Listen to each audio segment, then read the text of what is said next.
Hey everyone, welcome back.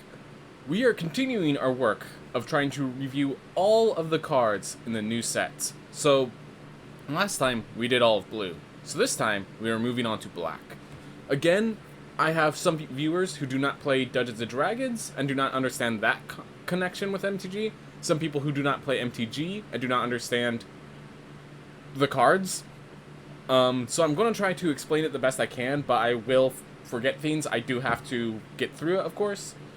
And I'm just generally doing this for the fun of it, but I also want to give you guys my impressions of how well I think these cards will perform in Standard, both before and after rotation, in Limited, for when you play that deck, and for, I also like to review their flavor, how well they work within the game. And Black has a lot of flavor. Black right now has a lot of flavor cards. So first, we have Acererak, the Arc Lich. So this is a 3-mana zombie wizard. When it enters the battlefield, if you have not completed Tomb of Annihilation, which you can go back and watch my review of the dungeons, you instead return it to your hand and start venturing into a dungeon. So, first off, 3 mana to venture into the dungeon with no other effect is not worth it. Just flat out, it is not worth it unless you have some, like, super combo ability. I remember watching videos where people were talking about how in Modern and even Legacy and stuff, there are some infinite combos that you could win the game using Acererak, because you'd never complete Tomb of Annihilation, and you manage to get out this card for free, and just combo off. I do not see how you're going to do that in Constructed. And if you have infinite mana in Constructed, I'm just trying to think, is Acererak a win condition on its own? If it's literally the only card that wins you the game. Yeah, the only... You'd have to, to do it, you'd have to go with the, the Lost Mines of Phandelver, and your win condition would be they lose 1 life, you gain 1 life, and then the draw card. Even in MTGA, you literally could not trigger that effect often enough, because you'd have to do 4 triggers per point of damage, which means, yeah, that's 80 triggers. You're not going to do that in time before the MTGA clock starts ticking. In Paper Magic, you can just declare the combo, and you say, I have more than 20 cards in my deck, I win the game. Or I have more cards in my deck than you have life, and therefore I will be winning the game. But yeah, if you have infinite mana, I feel like there's easier ways to pull it off. I think that's the best way of saying it. So, first off, we're just going to state that if you're playing Acererak the Arc Lich, you either have some hyper combo, which there's a better way of pulling off that hyper combo in Standard, at least for Standard, and otherwise, you're playing this to actively complete Tomb of Annihilation and do this card. So, what it is it's a 3-mana 5/5 that when it attacks, for each opponent, you create a 2/2 black zombie creature, or unless they sacrifice a creature. So I do want to note, first off, they have a choice. If they have a bunch of 1/1s, they could sack a 1/1, block with a 1/1, doesn't do much. So it has to attack, so you have to wait around, not just the turn it comes to play, but then the next turn after that. So the effect is a bit slow. And it's a 3-mana 5/5, which, at least till Throne of Eldraine gets out, it's stat-wise just about as good as Lovestruck Beast. Except where Lovestruck Beast, you could just turn 1, play a 1/1, and then you play it on turn 3. This, you have to complete a dungeon. I've been mathing it out in my head. I think the fastest you complete a dungeon is on turn 3, using, like, Oubliette and a bunch of huge sacrifices on your side. And so this is a turn 4 play, so it's even slower than Lovestruck Beast, and it's the same size of Lovestruck Beast. So, once Lovestruck Beast is gone, I think this is a fair card. I think it can be part of an aggressive shell. The black, I did say that black-white's adventure aggro is probably going to be a theme. I'm not even, like, it's still, you have to fight to actually be able to play this. So that's the hard part. Like, you even then, you still have to fight to be able to play this. In Limited, so this is actually an interesting discussion in Limited, because you have to finish Tomb of Annihilation. If this is your pack 1, pick 1, I would not take Acererak, because that forces you to complete Tomb of Annihilation to work. Then again, in Limited, having a mana sink of just constantly paying 3 mana to venture whenever you want. So like, you have 5 mana, you have basically no hand except for Asarak. You draw a land, alright, fine, I'll play the land, play Asarak twice, venture twice. That is sometimes good in Limited, that is sometimes okay in Limited. So it could be part of a controlling deck where you just never go into Tomb of Annihilation, but it's going to be like, it's not like a bomb. This card is not a bomb, unless you complete Tomb of Annihilation, and not every deck in Limited even wants to enter Tomb of Annihilation. Sometimes that's a good way to get yourself killed. And then you have to have ways to venture otherwise. Like, venturing has to be valuable still. So, even in Limited, this card is playable. This card fits a niche that most cards do not fit, but it doesn't bomb win you the game as a Mythic. So, in both Constructed and Limited, it is missing something. But in flavor, it wins. In case you haven't noticed, this card is Asarak, the Arch-Lich, is the main villain of Tomb of Annihilation. That's why you have to complete Tomb of Annihilation to see it. I would have liked, one thing that I would have liked is because part of the final battle is facing it, I would actually have it, when it comes to play, you venture to the dungeon, and then if you haven't completed, you return it to your hand. That way, this could be the finishing play. That would make this card much more viable. That it also fits in flavor as you face it at the end of Tomb of Annihilation. I like that idea more, but it's okay. Like, also if you do it that way, you might actually be able to play Asarak on curve and have it work. I like the idea. I think it was just like that one notch too far into being defensive and making sure this card wasn't too strong, and that one notch caused this card to not be good enough.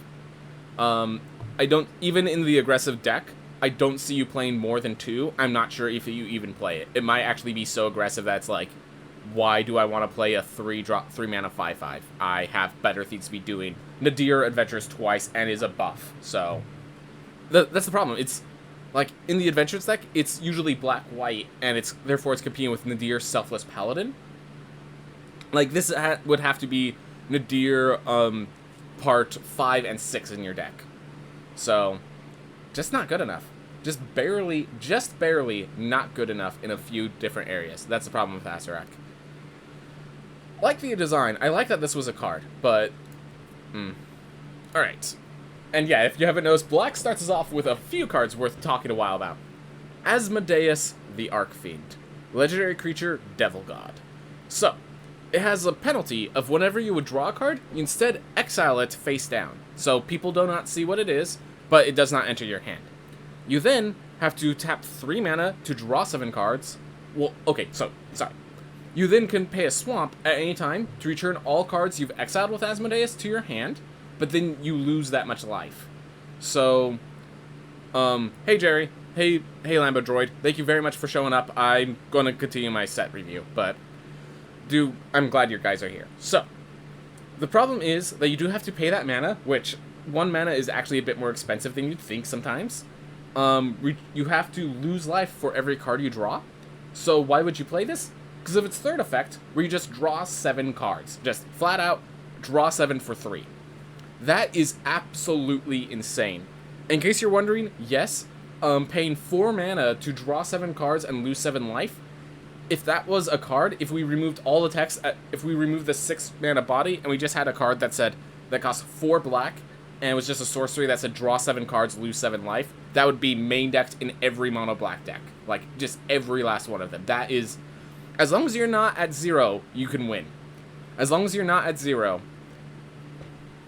So, there are also a few cool tricks. So there is the problem that any card draw you get from this card does, you have to pay life for any card draw, so it's Necropotence in that effect. But you can draw 7. I think this is a trick that I have not heard people talk about. You just play this as a 6/6. If they remove it, well, you played a 6/6, then you force removal on them. Like, that sometimes works. And if you have, like, a deck with Village Rites and other sack outlets, what you could do is you could wait with just, like, 4 mana open, and then, like, they try to kill it, or they try to attack, or you just block. At the end of the turn, you tap 3, draw 7 cards, and while that's still on the stack, you sacrifice Asmodeus. So the Binding Contract effect is lifted, and then the draw 7 cards triggers, meaning you don't have to pay any life for it. And that means if you have a bunch of mana, if you have 7 mana and a Village Rites, you could actually, at the end of your opponent's turn, tap 3, draw 7, while that's still on the stack, tap 3 more, draw 7 more, and then while that's still on the stack, Village Rites, draw 16 cards, and not have any Binding Contract effect. This card can allow... I think this card allows for mono-black control to be a deck that exists. You might be able to splash 1 color in, but I think this allows mono-black control to exist. I'm not sure how it's going to pan out. It's very... I think we're going to have to wait for Eldraine to leave, because just the power level's too high over there. But I think this card should not be underestimated. I'm not sure what deck fits in. Like, as I said, it's mono-black control. It's a bit of a weird deck. But, yeah, you might be able to... mono-black, you could Blood on the Snow to kill everything, pull this out, and that's how you play it. Yeah, it's an interesting card. I think it can see play. I very much think this card can see play. It's just, you have to work for it. You definitely have to work for it, not denying that. Limited, draw 7 cards, lose 7 life is often good enough. You are going to need to make sure your deck has some way of lifelink, probably, so you're not playing mono black. It is 6 mana, which is a lot in Limited, but, yeah, when you...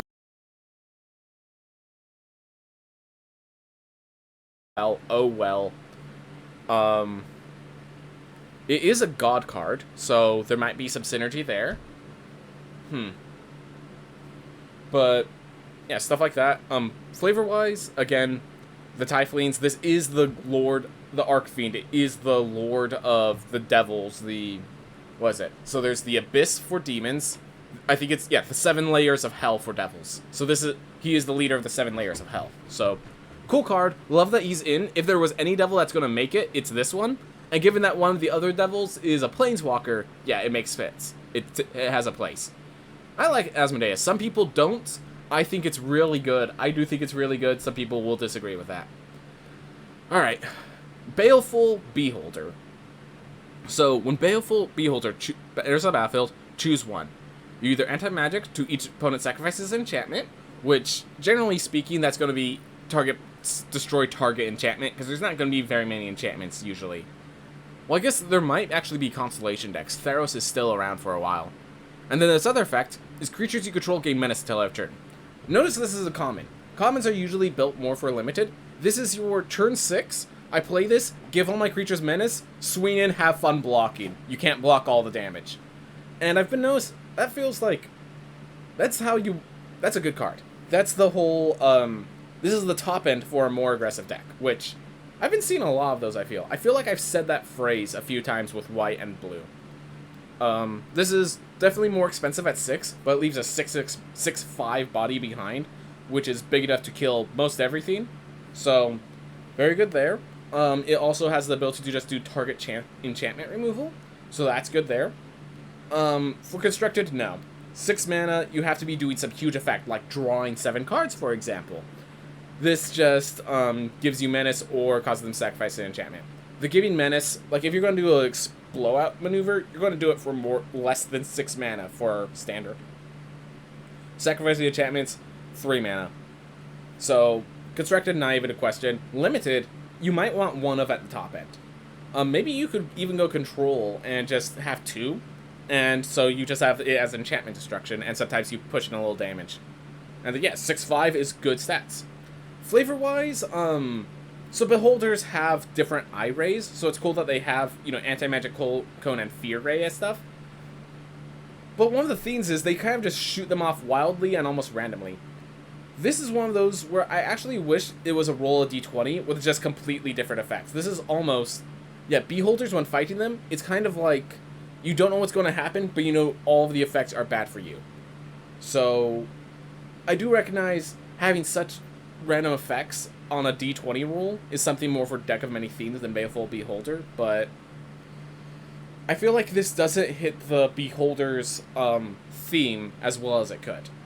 Because when there's like 6 different rays that you can get hit with, having only 2 options feels a little weird. The fact that the cone has a single target while the ray hits all your creatures, again, Kind of weird. Kind of weird. So flavor-wise, this could have been better. I'm glad it's a beholder. I'm glad we're seeing beholders. But could have been done better. Could have been done better. That's all I'm going to say there. Black Dragon. So yeah, this is one of the things I seem to notice. I feel like the dragons in Limited are kind of built of, I play this dragon, next turn you lose. Unless, of course, you have your own dragon or something like that.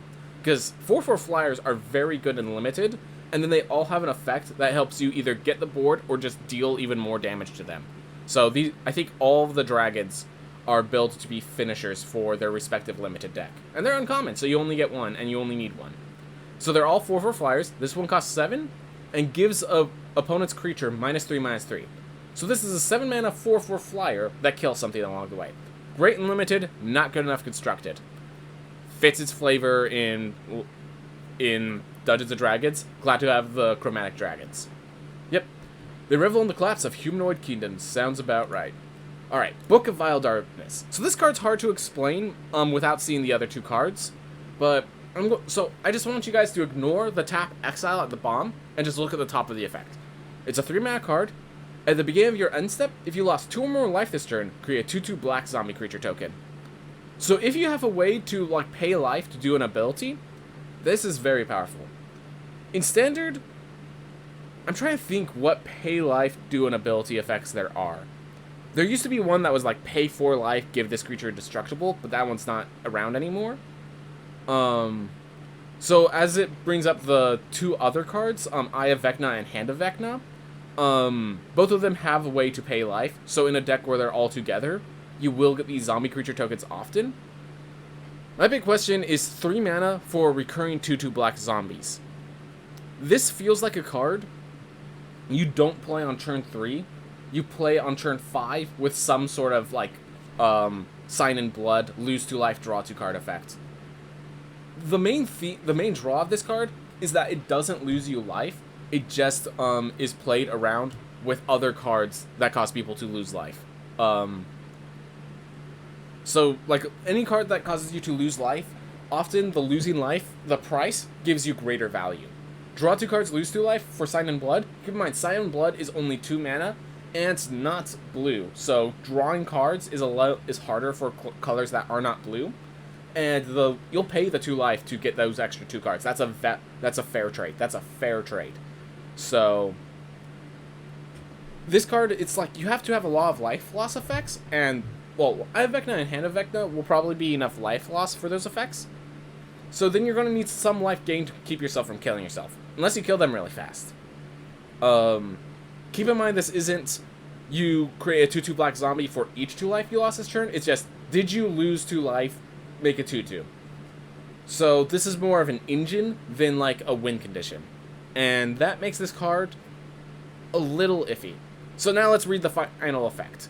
Exile Book of Vile Darkness, as well as Eye of Vecna and Hand of Vecna, which Eye of Vecna it's a 2-mana card that when it comes to play, you lose 2 life and draw a card, and at the beginning of your upkeep, you can basically recur that. You can pay 2 at your upkeep to lose 2 life and draw a card. Hand of Vecna is a equipment that gives you +1/+1 for each card in your hand, and then you could equip it for 2, or you can equip it by paying life equal to the number of cards in your hand. So the bigger it is, the more life you have to pay. So if you have all 3 of those, you could sacrifice you could exile all of them to create an 8/8 black zombie god with indestructible with all of those abilities. I feel like that last effect, like, unless you're about to turn the corner and win the game, you don't really need that 8/8 unless you're using it as a way to either, oh, I have a Book of Vile Darkness in my hand and I have one in play. Whoop! Alright, now let's play a second one, so I have 2 ways to recreate recurring black zombies. Either that, or you just use it because they're about to destroy one of them, so now you exile them all, you have a new effect that triggers it. The main problem is Vecna, the legendary black zombie god, does not have hexproof. Any spell that returns it to your hand that blinks it, kills it. And you invested 3 cards into that. And they're all cards that also invest life into it as well. I don't see Vecna itself being anything other than a last resort that the cards have to synergize together. I could actually see Eye of Vecna and Hand of Vecna seeing play without Book of Vile Darkness at all.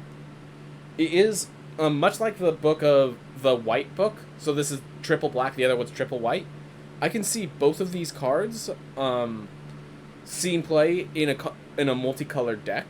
In fact, I could actually see them being played together, though I don't... The mana base would be really weird. I don't think there's enough constructed connections there for it to work out in the end. But I could, like, in some future modern deck or something, I could definitely see it happening. Like, these cards do not have to be played on turn 3.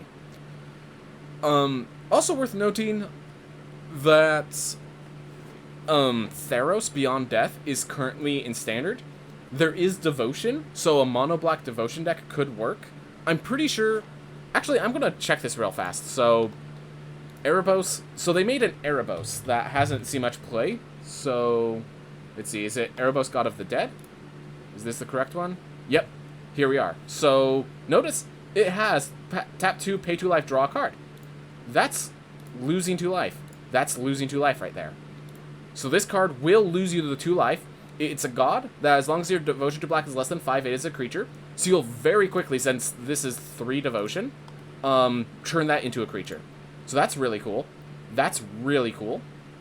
So Book of Vile Darkness might allow Erebos to see play. It's just, these are the 2 cards. And then, another card that's available in Standard right now, in Gather, is, Grey Merchant of Asphodel, as another part of this synergy. So this is a 2/4 that target player loses 2 life and you gain X life, where X is your devotion to black. So with just the Book of Vile Darkness and Gary here, you gain 5 life. Add in Erebos, that's 6. They all 3 drop into 4 drop into 5 drop. Like, I could definitely see, like we were talking about Asmodeus being part of a black control deck. This seems to all be pieces of a black control deck. Book of Vile Darkness is more of a late game value, generate a few minions along the way.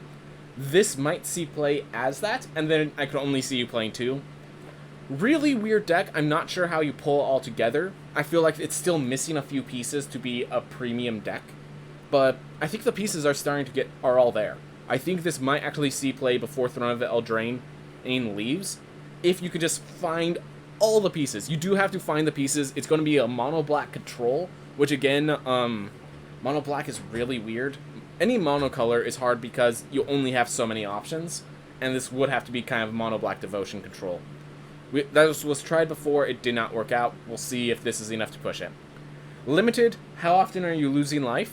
Because if you're not losing life very often, this is useless. You are not gain Vecna in limited. Flavor-wise, I do like this idea. So in case you're wondering, Eye of Vecna, Hand of Vecna are both cards that... Basically, Vecna...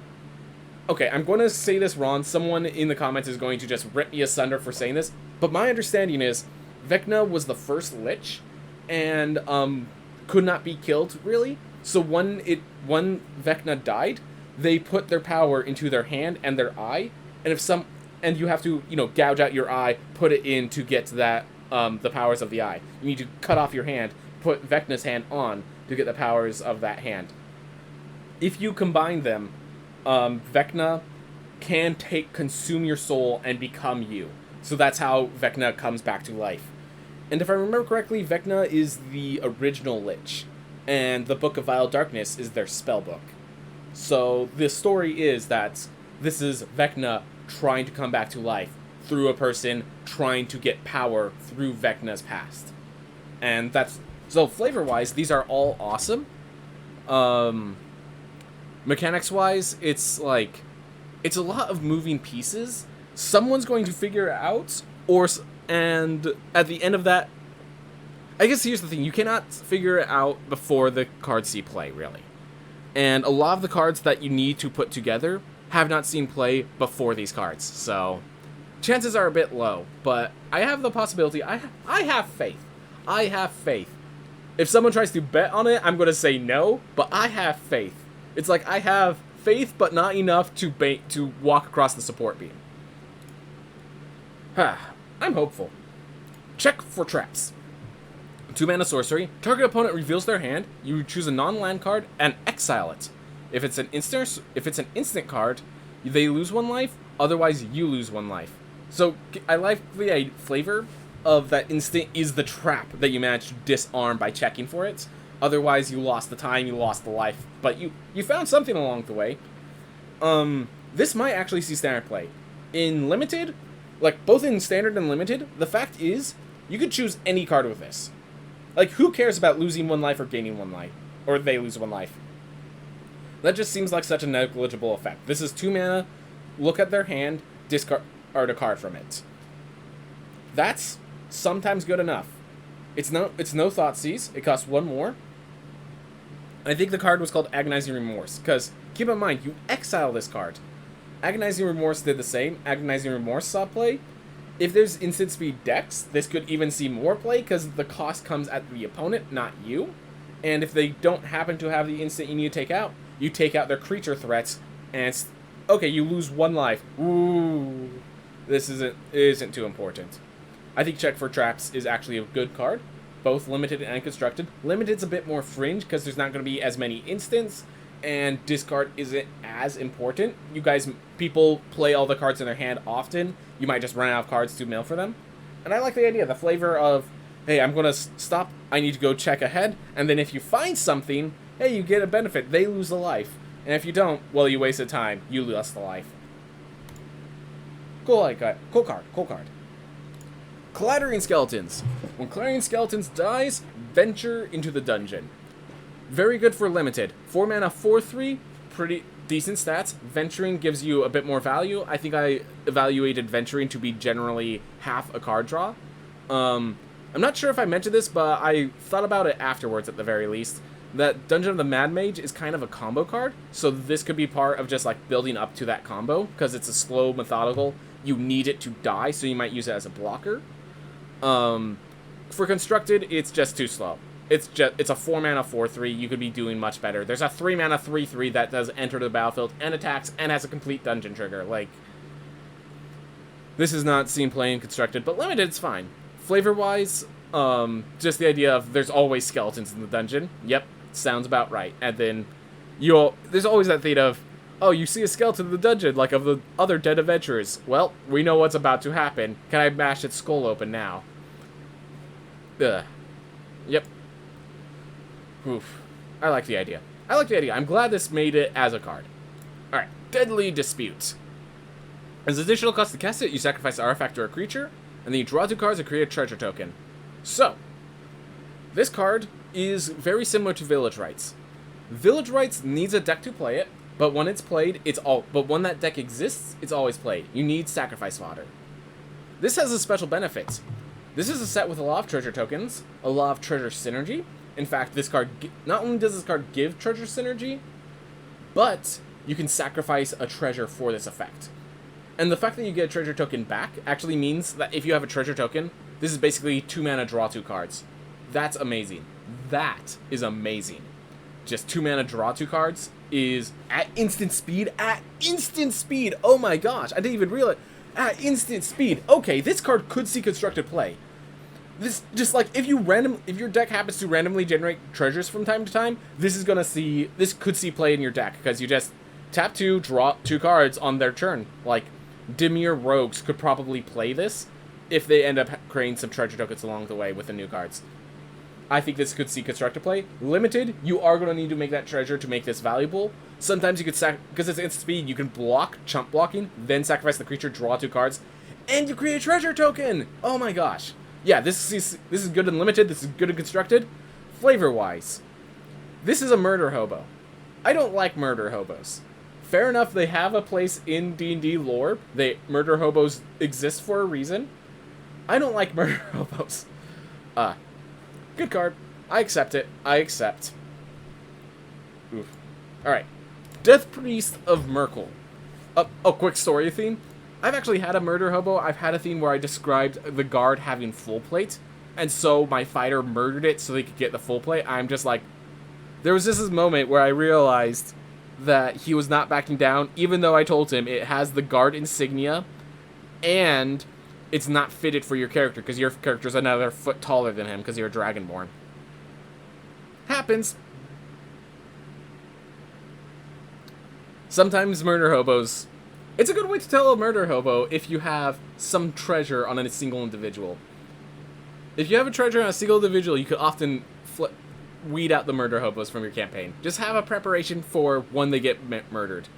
And tell yourself, do you want to deal with a murder hobo? Because sometimes you can. Sometimes you can have very fun campaigns with them. It's always dependent. It's always dependent. Alright. Death Priest of Merkul. Skeletons, vampires, and zombies all get +1/+1. And then, whenever a creature dies at the end of your turn, you may pay 1 and create a 1/1 black skeleton. So here's a cool thing with Death Priest of Merkul. Those skeletons, they don't have to be non-token creatures that died. So you can... So while it has to be at the end of your end step, so you can't do it on your opponents, you can't block and then make more tokens. If you need sacrifice fodder, you can sacrifice the skeleton for deadly disputes, and then at the end of your turn, make another skeleton token. Like, that's pretty potent. That is pretty potent. Is a cleric. I like the flavor of clerics, but does not fit in my cleric deck at least. There could be a place for it. I don't see it before Eldraine. It's definitely going to be a bit of a new deck. I have seen a Mardu sacrifice deck that's really cool, and this might see play in that Mardu sacrifice deck. I'm not sure how many vampires or zombies that are in that deck. I like that it has just these synergies in case it comes up. This seems like a card that so the next set is going back into Innistrad, which is like Gothic horror. So this card's going to be great when Innistrad comes out. I think this card is just set up so that after the rotation, this card's going to be amazing. That's my guess. Before rotation, I don't see it. In Limited, 4-mana 2/2 is a very scary to play, but if you could start making a recurring 1/1 black skeletons, that is pretty good. So it's just a question of, can you make this card work? Yes or no? If the answer is no, don't touch it. Because if you cannot make this card work, it's a 4-mana 2/2. So you need sacrifice outlets. You need ways to use Death Priest of Merkul to actually play this in Limited. Flavor-wise, I unfortunately do not know who Merkul is. Death Priests are part of a lot of cults, and Cleric makes sense for cultists. Like, I think actually a lot of cult leaders have access to Cleric spells in Dungeons & Dragons, so I think that's perfect. Unfortunately, again, I do not know who Merkul is. If this was a Death Priest of Orcus, it would make a lot more sense, especially with the staff being a skull with their spine, but not a thing apparently, so I don't know who Merkul is. I apologize. Alright, Demogorgon's Clutches. So everyone, see the original Demogorgon. Why does he have... Oh, because it's part of Demogorgon's Clutches. But Demogorgon, I think, has 3 heads? 2 or 3 heads. Not 4. I'd have to go check, actually. I don't run into Demogorgon much, but I know that's a huge lore theme of the multi-headed god of chaos. So, target opponent discards 2 cards, mills 2 cards, and loses 2 life. Before you ask, no, this does not allow mill in Limited. The discarding 2 cards and losing 2 life is why you play this card. And it's just a mind rot. It's basically a mind rot. Mind rot's not good enough constructed. In Limited, there are times where mind rot's really good, and there are times where it's not. It's kind of like you play 1, because if it's good, it's good, and if it's not good, it's not good. Really all I can say. Definitely Demogorgon would be discarding cards. It is... Yeah, he's part of the Abyss. He's one of the main gods of Out of the Abyss. So, yeah, makes sense for him. Makes sense for him. Oof. Devour Intellect. So this is an Intellect Devourer. Horrible monster.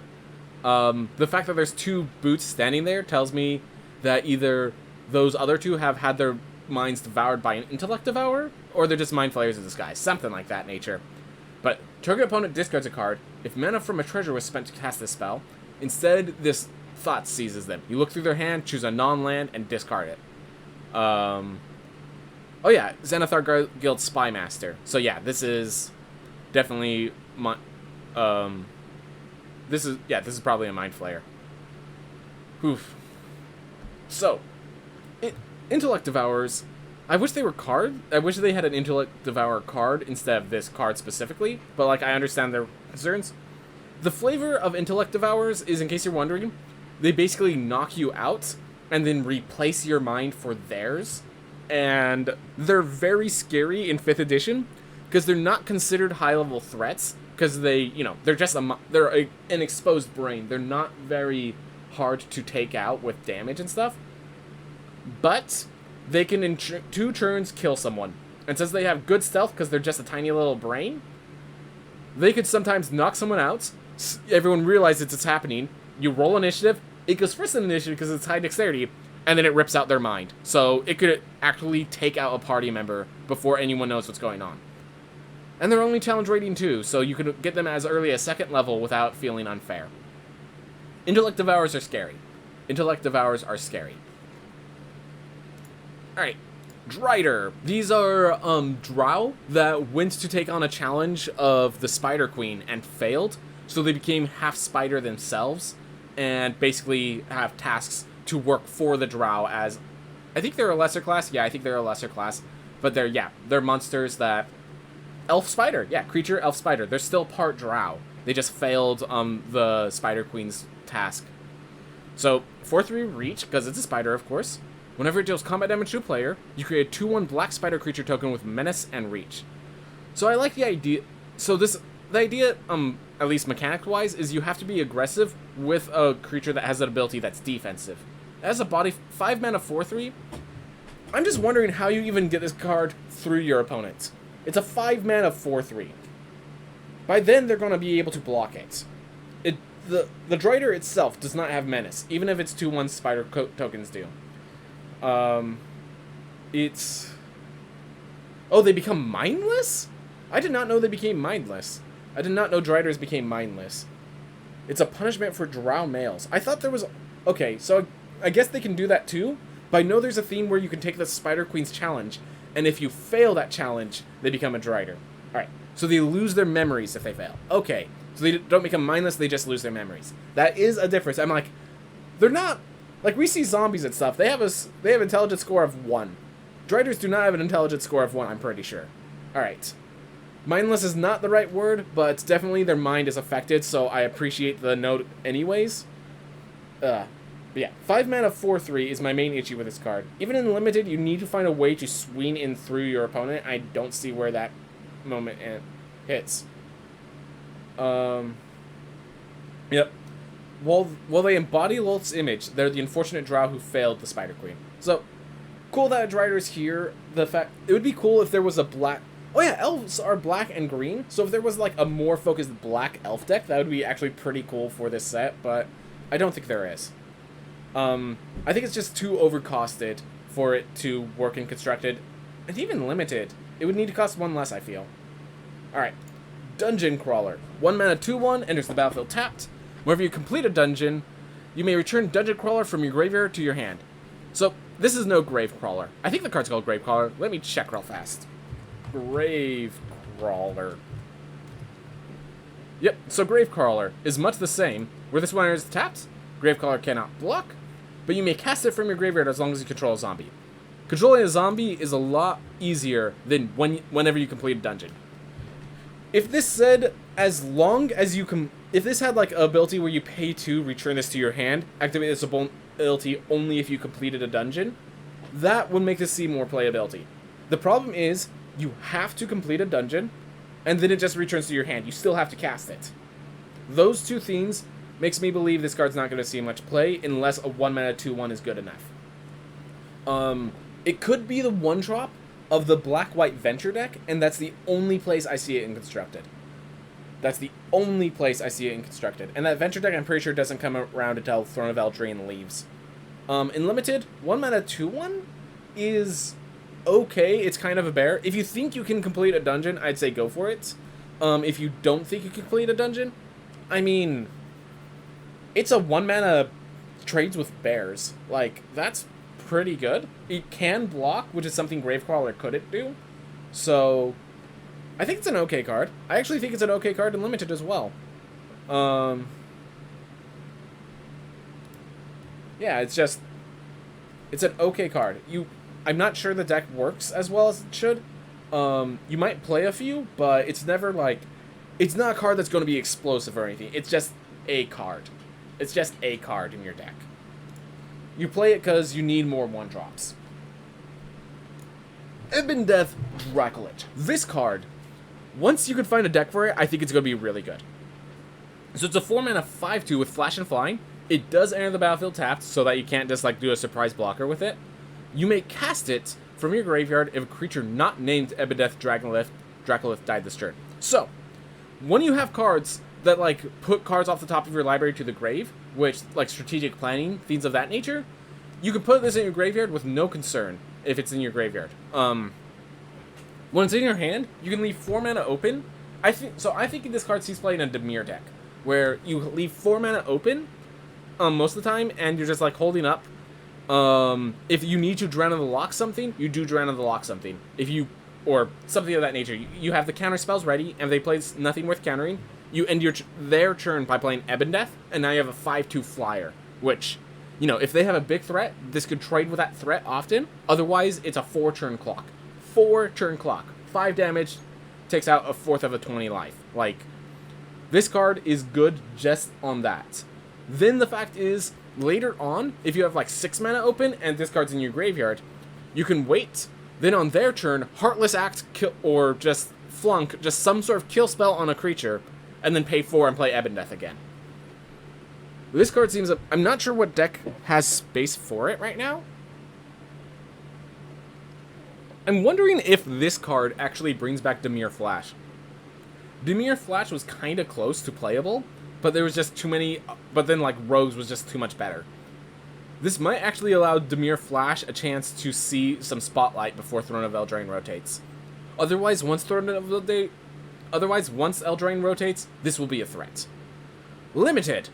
4 mana 5/2 Flash Flyer. Like, that is good enough. 4 mana 5/2 Flash Flyer comes to the battlefield tapped. That you play in Limited, and it's a bomb. The fact that it could come back... the fact that it just has to die. You could play this on your... You could just attack, trade, and then play it. Or they could attack, trade, and you play it. Like, this card is powerful. This card is a bomb in Limited. Absolute bomb. I do know Dracoliches are creatures. I do not know much about Ebondeath and the... As I said, I do not play in Forgotten Realms. I just use the Monster Manual. Ebondeath is not in the Monster Manual. Eyes of the Beholder. So, the Beholder has 10 small eyes and 1 big eye. So, of course, target creature gets -11, as it beams its eyes at you. Not playable constructed. Limited, you just really need... Sometimes you just really need removal. This is not a good removal card. It costs 6 mana for a hard kill. But, it's hard kill. If you're more controlling black deck, this works.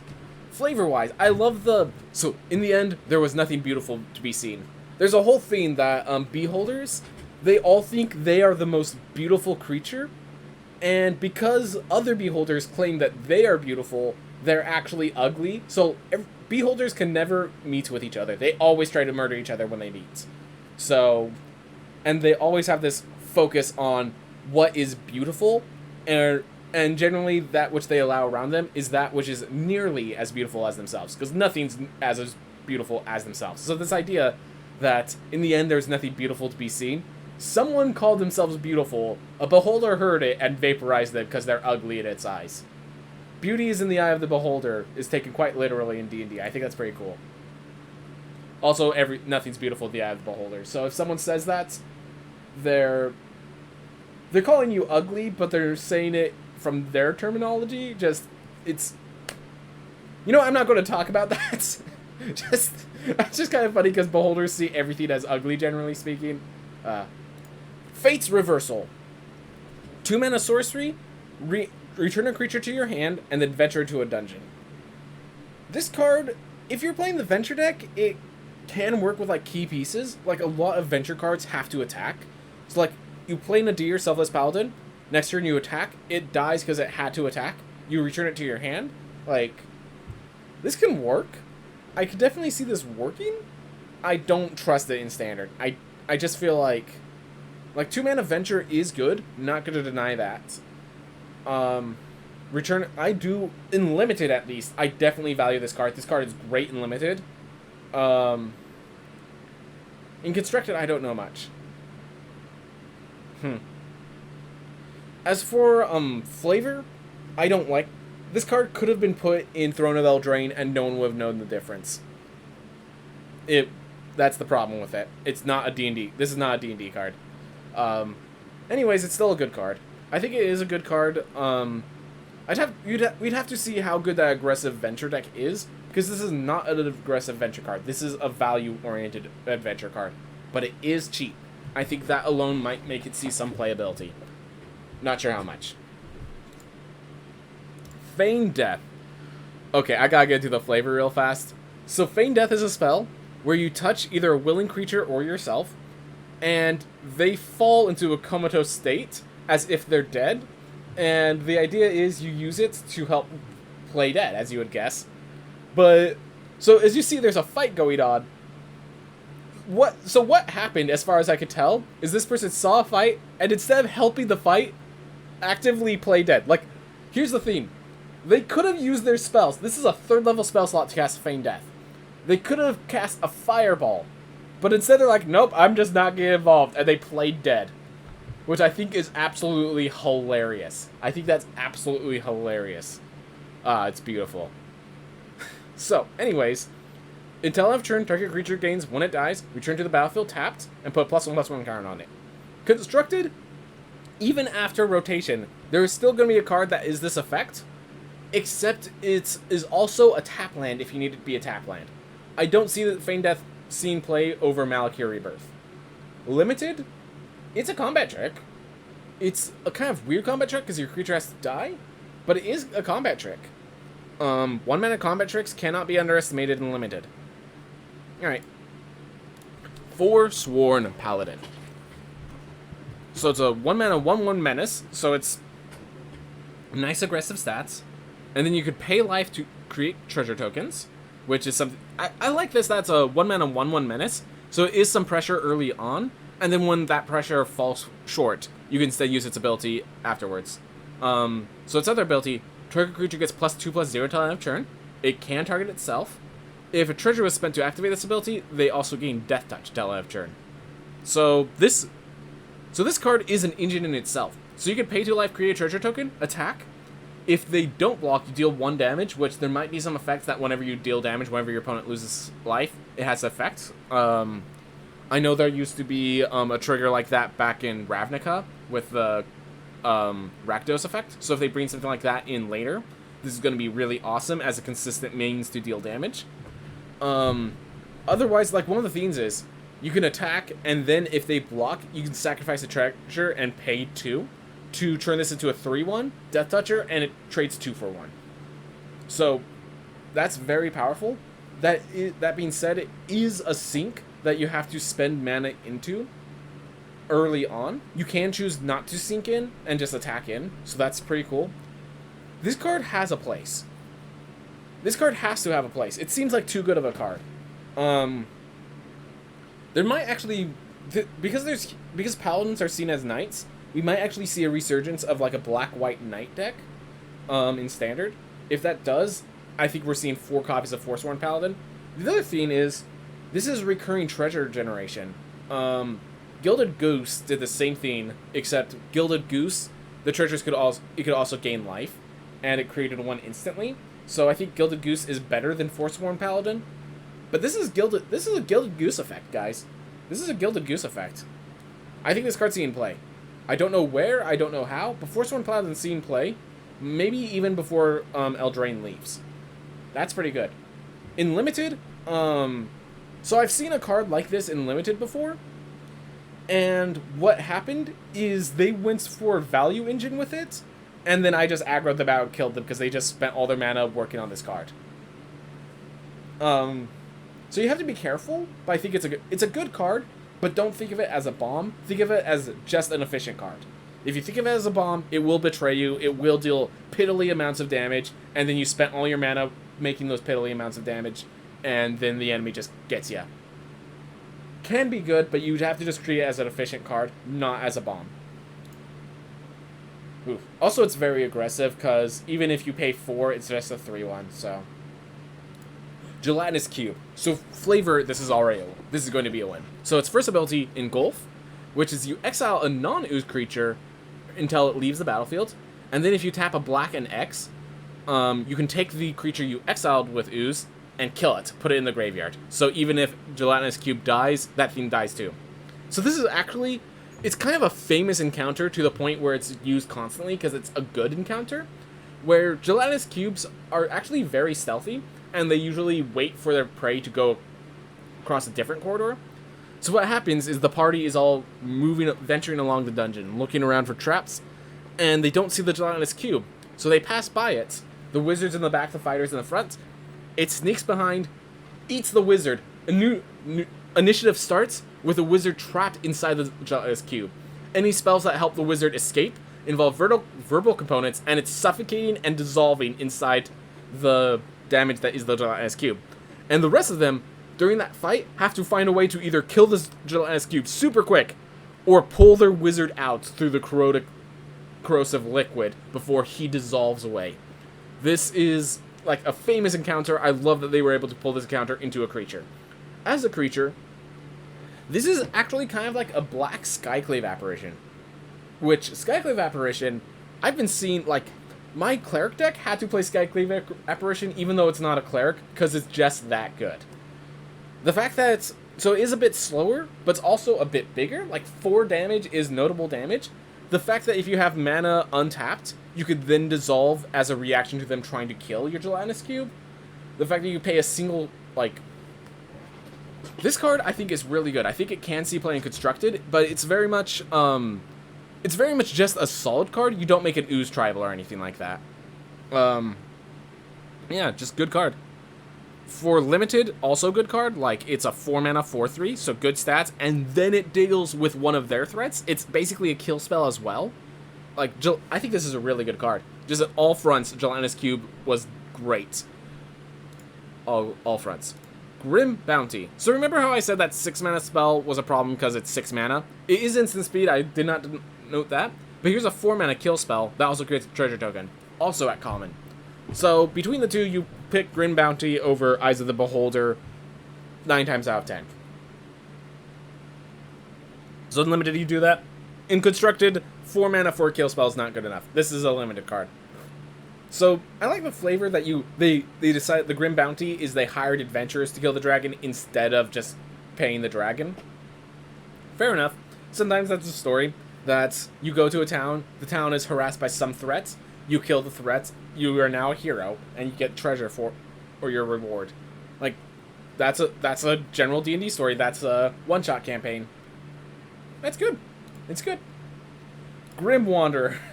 Okay, so we have to talk about flavor after this. So it's a 2-mana 5/3 flash. Again, making me believe that flash deck might come into play. Tragic backstory. You could only cast a spell if a creature died this turn. And it's a Goblin Warlock. So, first of all, Constructed, that flash deck has to be really good for this to see play. I think, like, we have access to Ebon Death. The fact of it's weird. This wants to be an aggressive card. This wants to be, like, Bayou Groff, where that was a 2-mana 5/4, you sacrifice a creature. In the same way, this is a 2-mana 5/3. You attack with your creature, it dies in combat, and then you play Grim Wanderer. Or you kill a creature and play Grim Wanderer. So, whatever the case, Grim Wanderer is not really in Limited. In Limited, it's 5 attack for 2 payments. Combat happens often enough, you'll find a time to play Grim Wanderer. I think this is good in Limited. Constructed, it's like, you have to have the right deck, it needs to exist. The Sacrifice deck, this is a payoff, but 2-mana 5/3 is actually not a good enough payoff in Constructed, I don't think. I think Sacrifice decks could make much better payoffs. So now for flavor, and this is the beautiful part. So, I'm sure you've already heard remember how I was talking about murder hobos exist? Well, generally, when they talk about their backstory, oh, I don't have any family, they're all dead. Yeah, no personal connections, I'm just here to murder to be a murder hobo because I like murdering and I have nothing else to live my life for. Which I think is perfect, but then also, it's a Goblin Warlock. Like, I'm just picturing this person is about to become a coffee sorcerer, that this is the most min-maxed build that they could find of, alright, goblins have the ability to disengage at will, so I could be a damage output while not having to worry about people getting close range with me. And then, like, one of the first min-maxed broken builds that was found in 5th edition is called the Coffee Sorcerer, which is a multi-class of Warlock and Sorcerer. And because of the powers of Warlock, it's actually suggested you start as Warlock for the first 2 or 3 levels. So, this This is just beautiful that it's this character. Oh, the tragic backstory of, oh, I need to hide my face because I'm actually Goblin. They all hates me. Like, this is all the horrible style feeds that could happen in your first campaign with a character boiled into one card. And it's min-max with 5 power with 2 mana. Oh, I love this card. Beautiful flavor. Flavor in all the worst ways of D&D, but all the best ways as well. I like Grim Wanderer. Herald of Hadar. Hadar, it's one of the... I know it's one of the devils. Oh no, Hand of Hadar. It's actually one of the fiends. Hadar is one of the... I think it's a great old one, but it's one of those creatures that you could summon a Warlock Pact to. So, hey, it's a human Warlock. Would you look at that? Summon a pack. So it's a 5-mana 4/4. Not really good stats, but then here's the thing. In Limited, you often need Mana Seeks, and this is a 6-mana lat Mana Seek, which might be good enough, which is, if you roll a d20, on a poor roll, they lose 2 life, so it's a win condition, and it's a Mana Seek win condition. I noticed there seems to be some sort of black control deck. There have been pretty big black cards, like a black control limited deck. So each opponent loses 2 life, so this is always, at worst case, is still applying pressure to your opponent. Usually it loses 2 life, they lose 2 life, and you gain 2 life. I do think I think it's called like Grim Rider or something. In Strixhaven, there was a card like this. It was a 4-mana 2/3 flyer who had a 6-mana ability that was the 10 through 19. And then it's 6-mana like 20 ability. Each opponent loses 2 life, and you gain 2 life. Create 2 treasure tokens. I don't think that's going to be very important. This is one of those cards that if you need a top end, this is a top end. It is a finisher technically. It's not a good finisher, but it's a finisher. You can use it. More of a mid-range control card than an aggro card by a long shot. Not good enough for Constructed. Flavor-wise, good that they couldn't add the spell Arms of Hadar, so they made Herald of Hadar instead. Fair enough. All works, all works. Alright, Hired Hexblade. 2-mana 2/2, probably already good enough and limited. It's an Elf Warlock, so heading into that whole Black Elf deck that I was thinking about. This is another, yeah, Hexblade is also, Hexblade is another pact you can make. Generally speaking, your pact is with some cursed weapon, because the weapon was... The way I always flavor it is it's like an Excalibur-style weapon, where this weapon has its own mind and has powers that unlock as you grow. So it's just you have the magical... Like, I actually love treating Hexblades as, you know, the chosen one sort of caster, and instead of their invocations coming from, like, a dark connection, it's part of the powers of the chosen one. So I do like treating Hexblades as actually a good aligned creature, but usually the idea is it's treated as an evil Hex. I think the Raven Queen created a lot of these or something like that. So yeah, usually most Hexblades are using cursed weapons. So, if mana from a treasure is spent to cast it, you draw a card and you lose 1 life. Okay, that's actually really good. So if that treasure deck... I feel like there is a minor treasure theme in this. And this basically says, hey, you draw on 2, it's a 2/2 bear. Constructed, it has some elf and warlock synergies. We're going to need to see more elf cards. We're going to need to see more warlock cards. Not seeing any play until Eldraine rotates out. We're going to have to wait for some more synergy to show up before it sees play.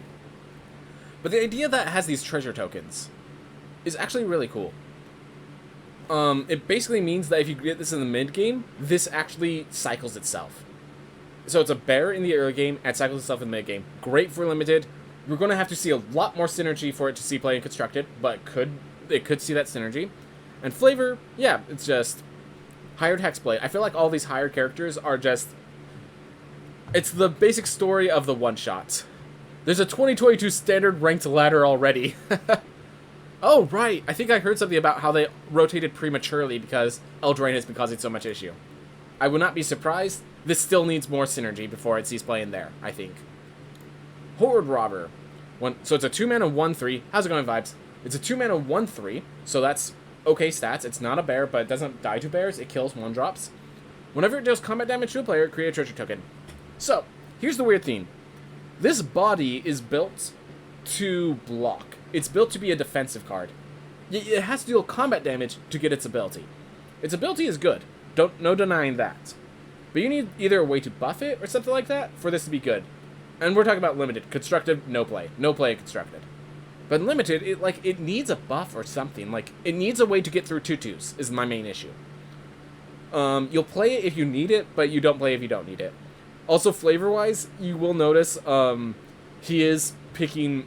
Yeah, he's stealing treasure from a dragon. When actually being a thief, it's better to be able to avoid, evade, and run than it is to be offensive, be able to kill. So, Horde Robber being defensive makes sense. I actually appreciate that. The 1/3 actually fits for flavor, where it doesn't for constructed. Lightfoot Rogue. Whenever it attacks, you roll d20. It either gains Death Touch, it gets +1/+0 and gains Death Touch, or it gains +3/+0 and gains First Strike and Death Touch. So, yeah, basically, if you roll that 20, this deals 5 damage. If you don't, it's a 2/1 that when it attacks has Death Touch. That's often good enough. That's good enough for limited. Constructed, no. Rogues has better cards for its deck. If there's a new rogue deck, I don't think it sees play anytime soon. There's no Halfling Tribal. Yeah. Not going to see play in, unless, like, the roll d20 deck ends up in black, in which case this is early enough in the game. Yeah, so, actually, that is the theme. If you play Lightfoot Rogue, and then next turn, you play Barbarian class, you can pay to get the improved Barbarian class attack. It immediately gains Death Touch. From Barbarian class, it gets +2/+0 and Menace, which would make this actually viable. That's the only way I see viability with Lightfoot Rogue. Like a black-red roll d20 Barbarian deck. Which, that's actually pretty cool that can exist, but I'd have to see all the pieces. And I don't see all the pieces yet. It's cool that exists, though. It's cool that exists. Alright. It'd have to be a super aggressive roll d20, by the way. Oof. Flavor-wise, Lightfoot Halfling... Yeah, in case you're wondering, Lightfoot is a sub-race for Halflings. And then, yeah, Rogue, they have Sneak Attack. Woo, woo, woo. Glad that they brought Sneak Attack into this game. Lolth, the Spider Queen. So, yeah, in case you're wondering, Lolth is a god. So, I think they've just kind of recognized the gods are all Planeswalkers.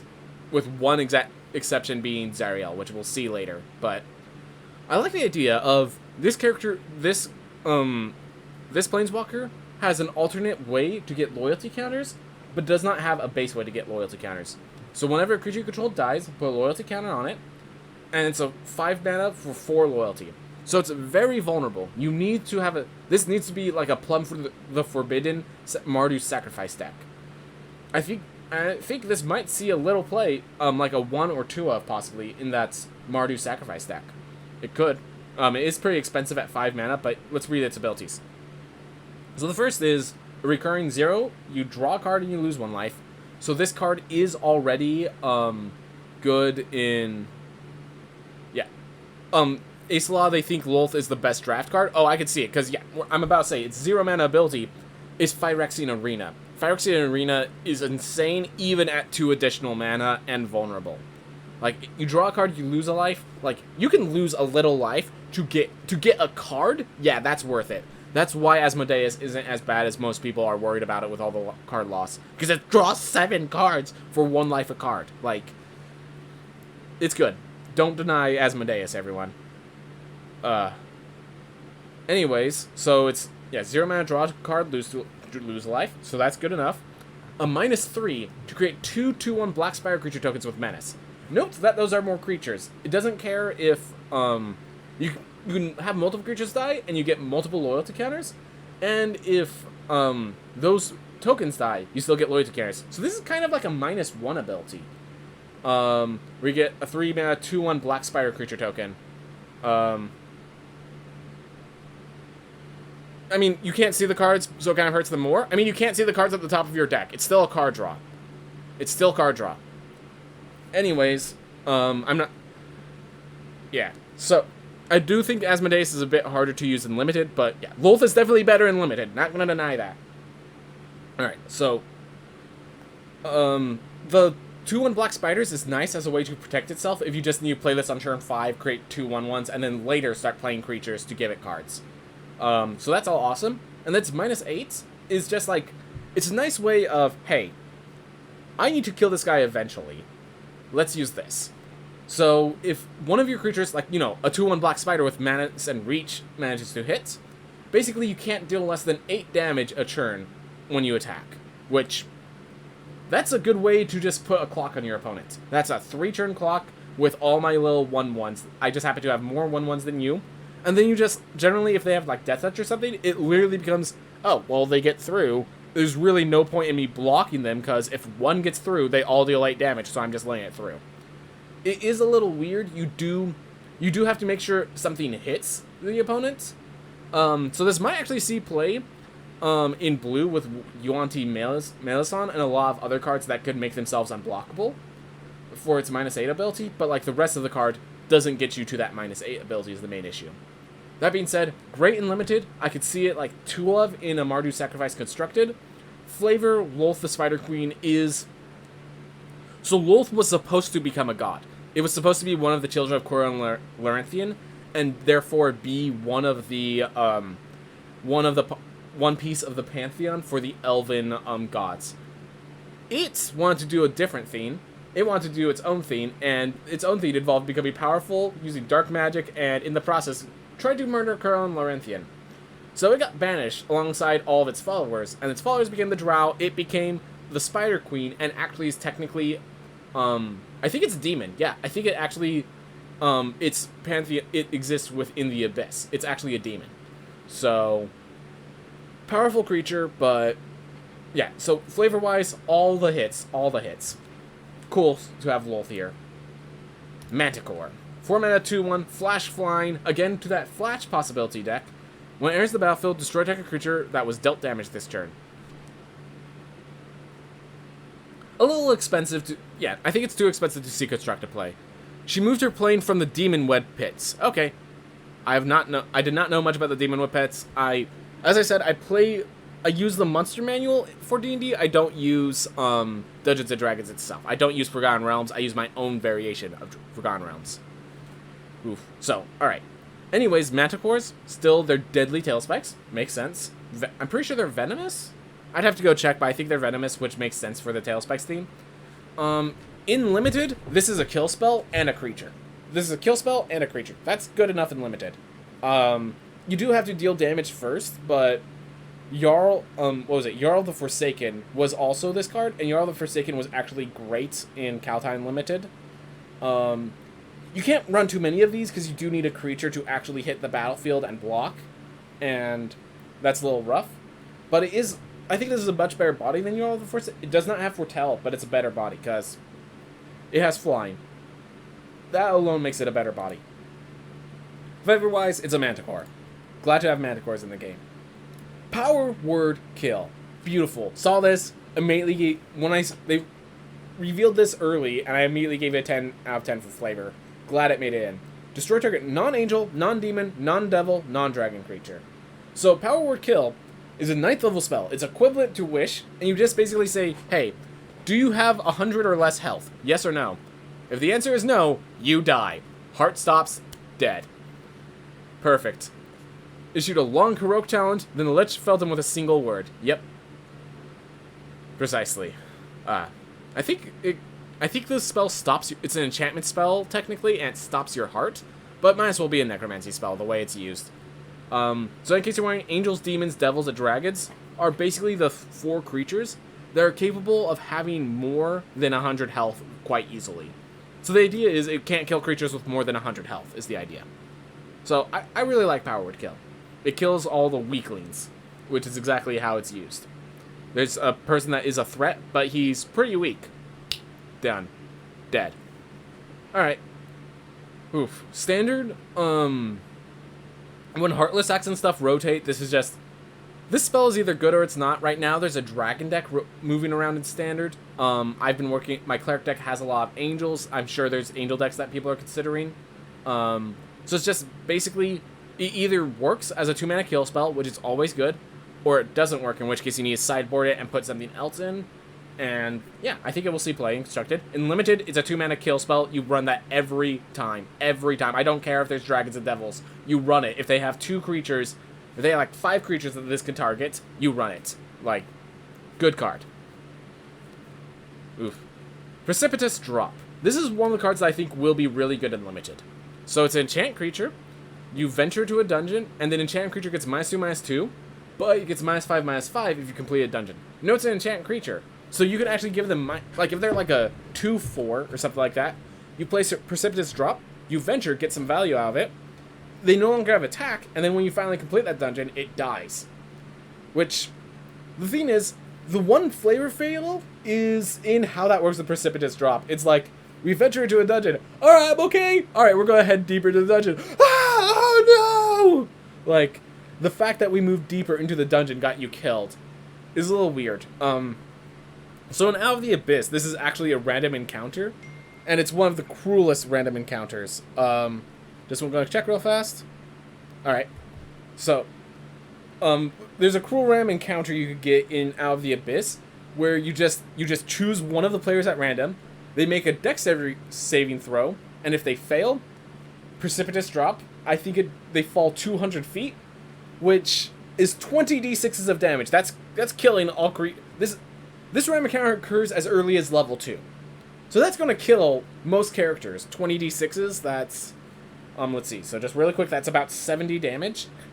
You need to be about level 6 before you start managing to survive that. And then even there's enough level 6 characters that don't survive it. Like, it's just a random deadly encounter that appears. And it's just like, save or die.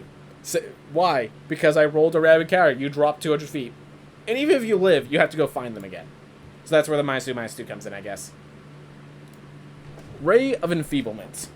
Target creature gets -4/-1 until end of turn. If that creature is white, it gets -4/-4 until end of turn.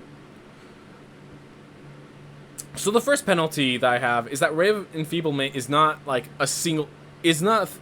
Actually, no.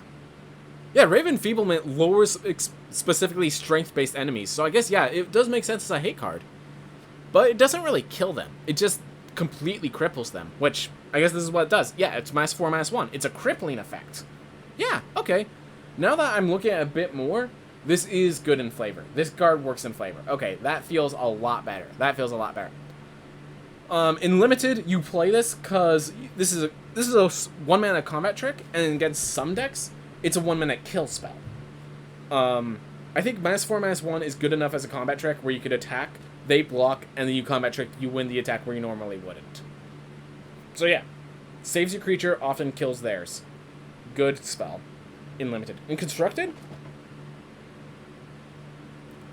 it could be a sideboard for some decks. If you're having trouble with white and you're black, this could be in your sideboard quite a bit.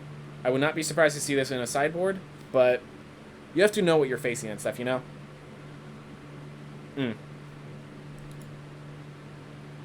And, yeah, I don't think it seems to play while Eldraina's around. It could. It could if there's just, like, you're black and you have this white deck that's causing an issue, which white aggro is a deck where Ray of Enfeeblement is great against white aggro. Because another thing is white aggro gives creatures indestructible a lot, so just give you a -4/-4, saying, I don't care if you're indestructible, you still have 0 toughness, you're dead, is good. So I think Ray of Enfeeblement, if there's a black deck that's having problems against white aggro, I could see this plenty enough in the sideboard. Reaper's Talisman. 1-mana equipment. Whenever equipped creature attacks, it gains Death Touch. So if you go equip this to a first striker, that's actually really strong. Whenever equipped creature attacks alone, defending player loses 2 life and you gain 2 life. Ooh. So, it's a pretty cheap equipment, so that's cool. It's not in the colors that like equipment, but it's very much this is a win condition. This is, I have a Ram 1/1 skeleton, I'm going to equip the Reaper's Talisman and attack. You already lose 2 life, and I gain 2, and if you block, you're sacrificing a creature for a creature. So it trades. So this is actually a good, in Limited, this is a late game win condition. In Constructed, so you need to have some sort of synergy with this for this to see play in Constructed. Either equipment synergy, like a black-red equipment deck, might be possible. The losing 2 life and gaining 2 life, maybe life gain is important in the deck. Maybe a black-white, maybe this could be see play in your own version of black-white clerics, because the gaining 2 life is important enough. Equip it to a life linker, give them Death Touch. I could see it. It's cool. It's cool. Reaper's Talisman is probably just a Death Domain cleric, which is a villain cleric, which is where the Death Touch makes a lot more sense. Flavor-wise, okay. Mechanics-wise, pretty cool. I do like the card. Definitely great in Limited. So in Limited, you have to treat this as a finisher in a kind of black controlling Swarm deck, which is a weird deck. I'm not sure how well that exists, but it's cool. It's cool. Sepulchre Ghoul. Sacrifice another creature. It gains +2/+2. Activate only once. In Limited, this is a 2 mana, basically a bear. And then you could sometimes combat trick using a 1/1 skeleton if you happen to have a 1/1 skeleton. So, good enough in Limited. Not something you're excited about. There's a 1/1 red card that peens one blocked. Oh! Yeah, so that black... I was saying that it might see play in a black-red deck. I'm not sure if the 1/1 red... I think it's called Javelin Thrower. I'm not sure if that's good enough for Constructed without specifically Reaper's Talisman. And I don't think 2-card combos like that really see play in Constructed. At least not right now. Maybe if there's that... Maybe if there actually is... I think someone brought up, yeah, the 22 standard ranked ladder. If that... I did not know about that, if that is a thing. If it is a thing, maybe the Javelin Throw Reaper's Talisman is good enough, because there's so few cards. Having a combo like that is good enough. But it is just a 1-mana creature in Constructed that it's 2 cards, dies to a peen. So, probably not. Sepulchre Ghoul, good enough in Limited. Lore-wise, yeah, it's a ghoul. It eats the living. Woo-woo. Does its thing. Shambling Ghast. When it dies, you either create a treasure token, or target creature gets a -1/-1 until I have turn. Limited, 1-mana 1/1s that then give creatures -1/-1 can work. I'm okay playing 1 or 2, but you don't play too many, because you do need bodies eventually. In Constructed, the ability to create treasure tokens has to be good enough. It might see play in the Mardu Sacrifice, just because it's a good synergistic sacrifice outlet for 1. Flavor-wise, again, good to have Ghasts, good to have ghouls and Ghasts. I'm pretty sure Ghasts are the stronger version of ghouls, so having the Ghast be weaker than the ghoul is a bit of a misflavor, but oh well. Oh well. Skullport Merchant. Dwarf Citizen. When it enters the battlefield, you create a treasure, and then you can sacrifice treasure to draw cards. So if there were more black dwarfs, I would say... Actually, you know what? So there's a Magda Brazen Outlaw card that might be good when you ignore Eldraine. I was talking about a dwarf deck that could work out, and it's a red-white deck. I was going to say... There's not enough black dwarfs, but there's treasure tokens. This card literally replaces the treasure token used to cast it, and it can turn all your treasure into card draw. Like, it could turn your treasure into card draw. It turns treasure tokens into clue tokens. That's kind of good. That's kind of good. Limited, it's a 3-mana 1/4, so it stops your opponents, and it later draws a card. So I think that's good enough. Constructed, it's not until Eldraine leaves, and I have to see the rest of the deck. You know, there seems to be some sort of treasure token deck that's black-red or something like that, and I think it could see play. Oof. Equip is kind of bad in Constructed unless it's super busted. Yep. Are you saying this is a Duragar? Yeah. Alright, so in case you guys are wondering, yeah, flavor-wise, where Drow are the dark elves, Duragar are the dark dwarves. And really the flavor there is that Duragar are very, like, job-focused. They don't really have emotions. They just kind of do their job, sleep, then wake up, do their job, sleep. The pissing and pooping just happens during one of those two. They don't waste their time with it. Buy something or get out. Yeah, that makes sense. Yep. This is a Duragar. This is Duragar. So the thing about Duragar is they have access to a few spells like Invisibility and Enlarge, where they can grow in size. That's not really shown there, but it's like... Skullport is the underground city below Waterdeep. Ah! Good to know. Did not know that. Did not know that. You don't go there in the... What's it called? The Giant Adventure. So I never had it in my little book of info. So, did not know that. Alright. Sphere of Annihilation. So, Sphere of Annihilation is basically a black hole. In D&D, it's a black hole. There's usually an amulet of annihilation that allows you to control it. But otherwise, it's basically just like its own little miniature black hole. If you get close, you make a high-level dex save, or you get sucked in and you're dead. Just flat out, not you take this much damage, it's you're gone. I'm pretty sure it also eats your soul as well because it's stuck in the hole. But yeah, Sphere of Annihilation is basically a black hole. So when it enters, so I like this idea of a removal. So let's just talk about the card itself. So it enters the battlefield with X void counters, and that your upkeep, you exile all the Sphere of Annihilation and all creatures and planeswalkers in both the play and in the graveyard that have mana value less than or equal to the number of void counters on it. So what this card is it's basically a kill spell against most decks. Alright, see you, Jerry.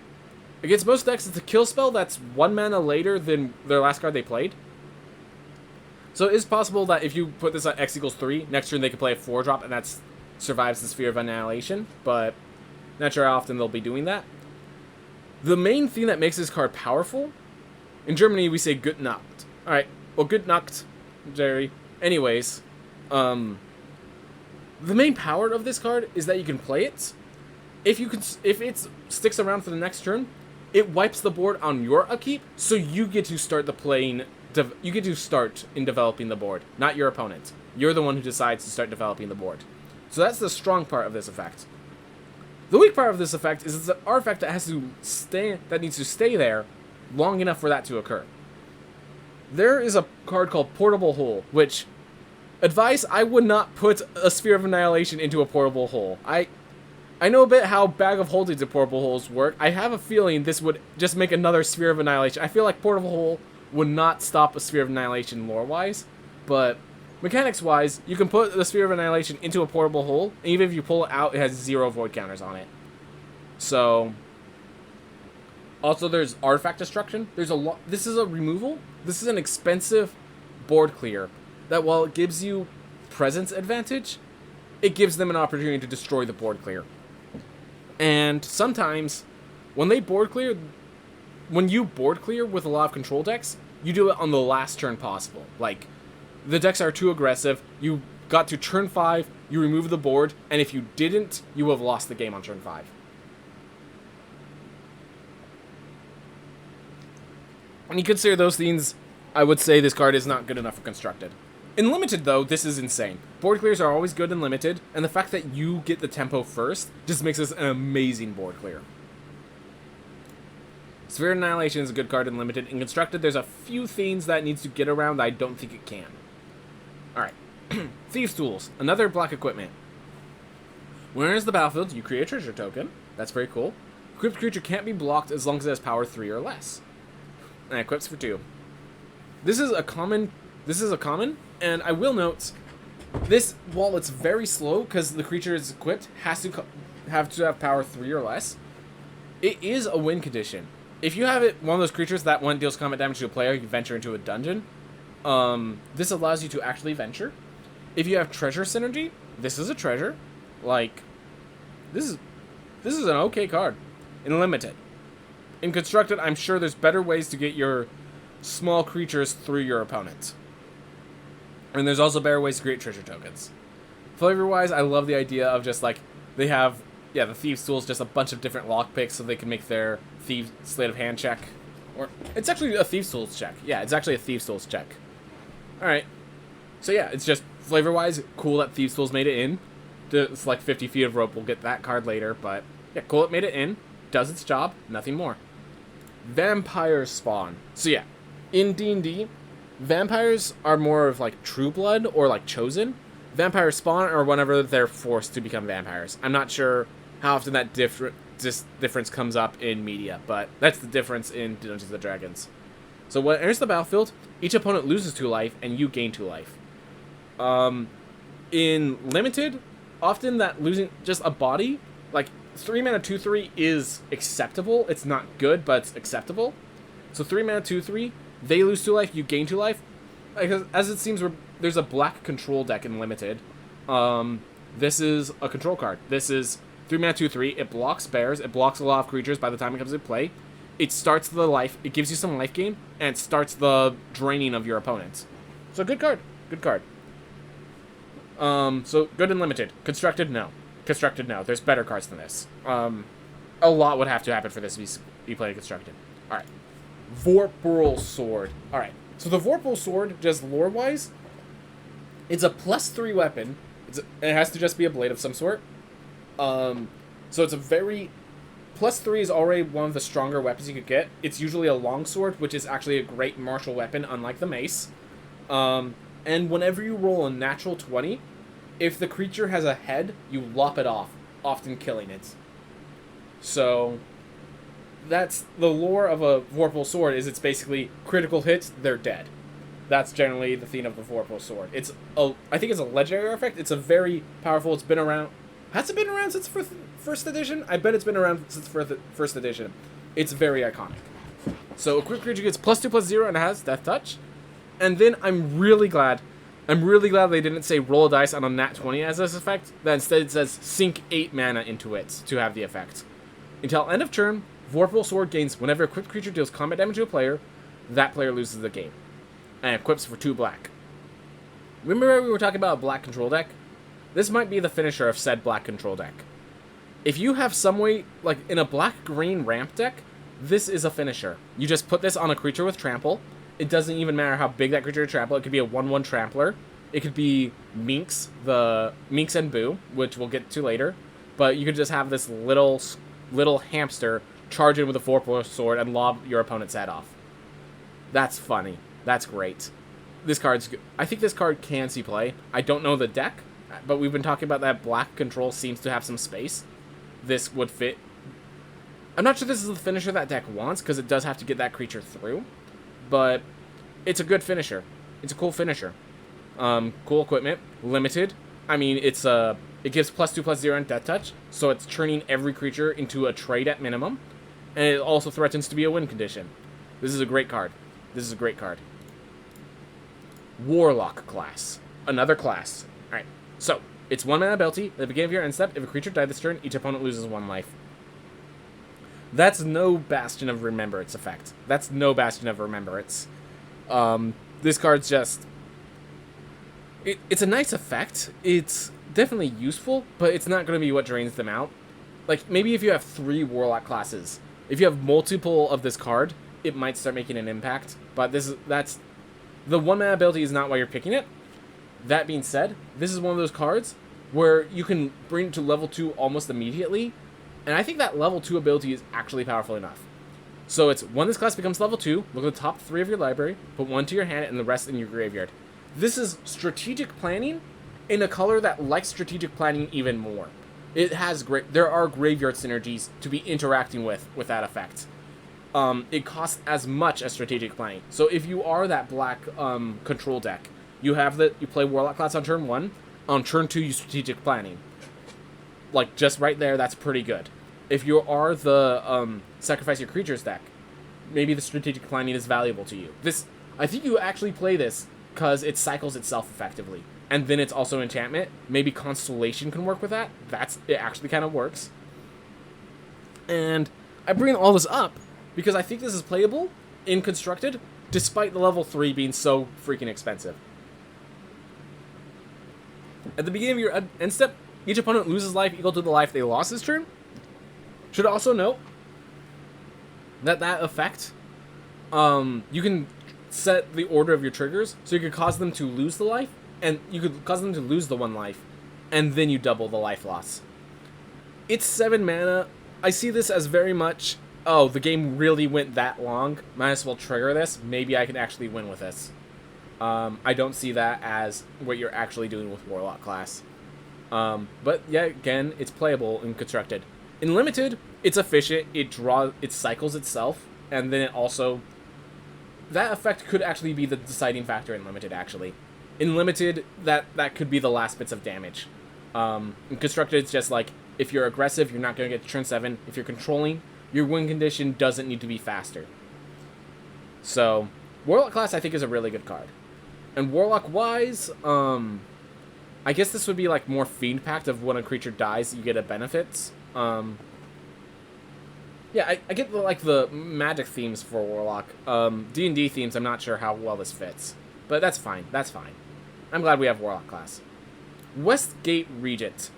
5 mana, 4/4 flyer. It has ward where the opponent has to discard a card, or it gets countered. And whenever it deals combat damage to a player, you put that many counters on Westgate Regent. So, let's just put this in limited. You play this turn 5. It's a 4/4. You attack. If they don't block, it becomes an 8/8. You attack again. If they don't block, it becomes a 16/16. You attack. If they don't block, they're dead. You dealt 12 damage, and then you're dealing another 16. Like, if you can give this guy trample, this guy's gonna be, yeah. Singer Vampire took steroids. Yeah, that's basically how to describe this. In Constructed, so as I said, the next set is back into Innistrad. The next set is going back to Innistrad. There's a big vampire synergy in Innistrad. I think this is one of those cards that is set up to be like the finisher for a deck that exists in the next set. So this might see some constructed play. Lore-wise, I'm sorry I don't know much about Westgate, but this is one of those cards that just has such a good body, you might just play it in a black deck because you can. I mean, it's hard to kill because of ward. It has evasion through flying, and it kills in 3 turns of attacks, assuming they're at 20. Like, do not underestimate this card. Do not underestimate this card. White. This card I do underestimate. I wonder if it's the death of me. So, it's a 2 mana 3/2, enters the battlefield tapped. Whenever a creature dealt damage by white this turn dies, create a tapped 2/2 black zombie creature token and exile that card. So yeah, that is worth noting. The whole lore of whites in D&D is if they kill someone, they come back as a zombie under the white's control. So that's what makes whites pretty threatening, that you usually never face just the white. You usually face zombies that created along the way from villagers and such. Limited, this is a 2 mana 3/2, already good enough. Constructed, my question is, does that life drain trigger if the white dies in the process of the combat? So if a creature, if white and the creature both die at the same time, does it still create the 2/2 black zombie? Because if it does, this could just be an efficient aggro card. If it doesn't, I feel like you just have better cards in Constructed right now. If it does, then I think, yeah, again, good aggro card. Yeah, I think I have what I need to say. It's going to see play if that does work, just because it's aggressive and it works. Yeah. Yuan Ti Faneblade. Death Touch, whenever it deals combat damage to a player, venture into the dungeon. So this is 3 mana. So it's going to have problem dealing combat damage sometimes, because they'll just block with their 2/2 bear, and it's a trade up for them. But here's the thing, if that happens, you just use this as a Death Touch blocker. In Limited, Death Touch cards are rarely bad.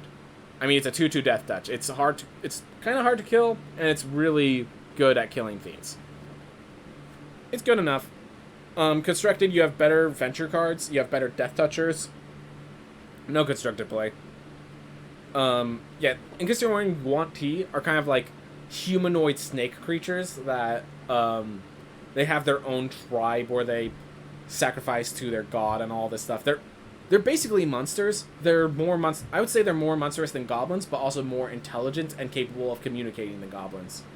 Where goblins are just like the monstrous tribe that like uses just their power to overwhelm. Yuan Tis are the more intelligent tribe that uses cunning and spies to overwhelm the countryside. Zombie Ogre. 5 mana 3/5. At the beginning of your end step, if a creature died this turn, venture to the dungeon. I think that's going to happen often enough in Limited that, yeah, I think that will happen often enough in Limited that you can actually play this card in your deck for a Limited deck and get an adventure. You can actually go through an entire complete a dungeon using just this card. I think that will happen often enough. It does have to die during your turn, so you're going to have to be a bit more aggressive, which is a little unfortunate, but I think it will work. I think this is good. This will be good enough in Limited. You probably don't want more than 1 or 2. It is a 5 mana 3/5. Very defensive body, not very offensive. It's not the one attacking to kill creatures. Constructed, again, just better cards. This is not made for Constructed. Zombie Ogre, just good that, like, there's different zombies. There's the base zombie. I think there's zombie ogres. There's zombie beholders. There's skeleton minotaurs. There's basically each one has their own kind of variants. There's zombie dragons, but those aren't like normal zombies. This was actually like an unintelligent undead that you could summon, kind of. But I think that's really all I need to say. And we're done with Black, everyone. Everyone, thank you so much for watching. I hope you have a wonderful day, and we'll be back with Red in just a bit. See you all.